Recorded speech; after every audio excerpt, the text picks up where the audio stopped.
अस्सलाम वालेकुम friends, welcome to my channel MK documentary. आज मैं आपको ट्रेवल कराने वाला हूं दुनिया के एक ऐसे देश की जिसका इतिहास बहुत ही पुराना है और आज के समय में वो देश बिल्कुल मिटने के कगार पर है। लगातार युद्धों के चलते हुए उस देश की हालात बिल्कुल ही ख़राब हैं। वीडियो में आगे बढ़ने से पहले आपसे एक छोटी सी रिक्वेस्ट है, प्लीज़ वीडियो एंड तक देखें और चैनल को सब्सक्राइब कर लें।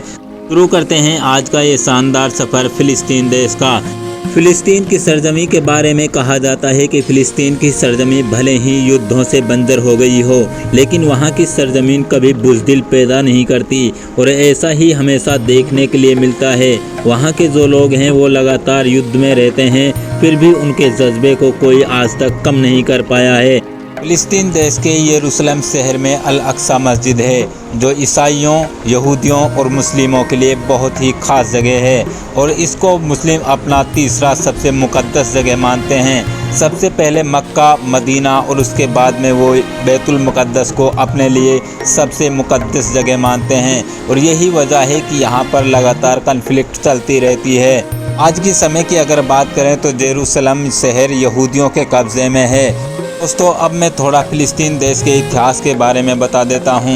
ये देश साल 1187 से ही मुस्लिमों का देश है और इसी में बैतुल मक़दिस अल अक्सा मस्जिद है। तुर्की की खिलाफत उस्मानिया ने इस देश में काफ़ी ज़्यादा विकास किया था, यानी कि ओटोमन साम्राज्य के दौर में इस देश ने काफ़ी ज़्यादा विकास किया। लेकिन द्वितीय विश्व युद्ध में ओटोमन साम्राज्य जैसे ही टूटा तो समझो जैसे फ़िलिस्तीन देश भी बिल्कुल टूट ही गया हो।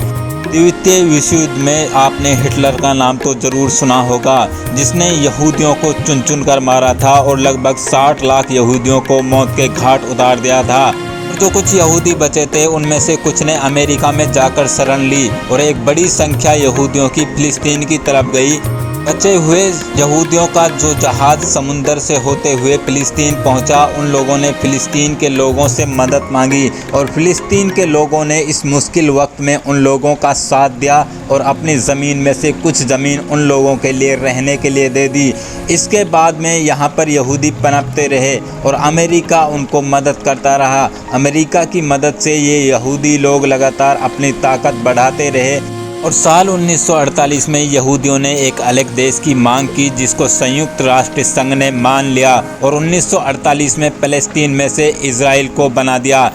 लेकिन साल 1948 में जो संयुक्त राष्ट्र संघ के द्वारा सीमा निर्धारित की गई थी, उसको इजराइल ने कभी नहीं माना। वो अपने ताकत के बलबूते पर फ़िलिस्तीन की ज़मीन को लगातार हड़पता रहा, वहाँ के लोगों को उसकी ज़मीन से भगाता रहा।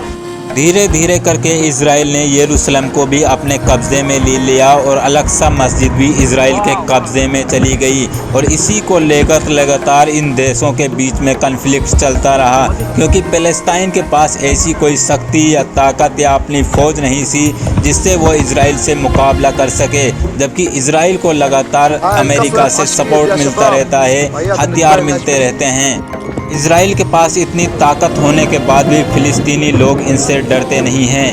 वो कहते हैं कि हमारे पास ईमान की ताकत है और अल्लाह ही हमारे लिए काफ़ी है और इसी वजह से फ़िलिस्तीन का एक राज्य गाज़ा पट्टी, जो बिल्कुल फ़िलिस्तीन से अलग है और इजराइल के कंट्रोल में या फिर इजराइल के निशाने पर रहता है, वो लगातार इजराइल से जंग करता रहता है। समय समय पर उसके इजराइल से युद्ध भी हुए हैं और इजराइल ने उसको काफ़ी नुकसान पहुँचाया है।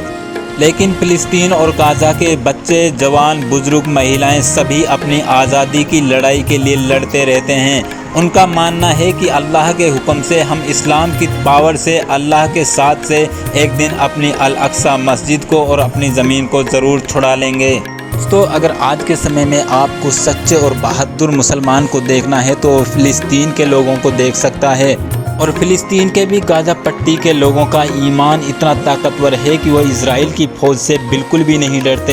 हालांकि गाज़ा पट्टी के लोगों के पास में ना ही तो ऐसे कोई हथियार हैं जिनसे वो इजराइल का मुकाबला करें, लेकिन ईमान की ताकत और शहादत का जज्बा उन लोगों के अंदर इतना है कि उनके छोटे छोटे बच्चे भी इजरायली फ़ौजियों की बंदूकों के सामने अपना सीना तान कर खड़े हो जाते हैं। रिपोर्ट के अनुसार साल 2008 से अब तक यहूदियों ने फ़िलिस्तीन में 3,50,000 लोगों को मारा है, जिनमें लगभग 1 लाख तो बच्चे शामिल हैं। इस तरीके से यहूदियों ने फ़िलिस्तीन के लोगों और बच्चों पर बहुत जुल्म किया है। और जब हिटलर ने यहूदियों को मारा था तो उसने कहा था कि मैं कुछ यहूदियों को इसलिए छोड़ रहा हूँ ताकि दुनिया जान लेवे मैंने इनको किस लिए मारा था। और आज यहूदी अपना वही करतूत दोहरा रहे हैं। लेकिन इतिहास गवाह है, जालिम का इस दुनिया से नामो निशान मिट जाता है। और आने वाले समय में ऐसा ही लगता है कि जैसे इजराइल भी अपने जुल्म की वजह से इस दुनिया के नक्शे से ख़त्म हो जाएगा।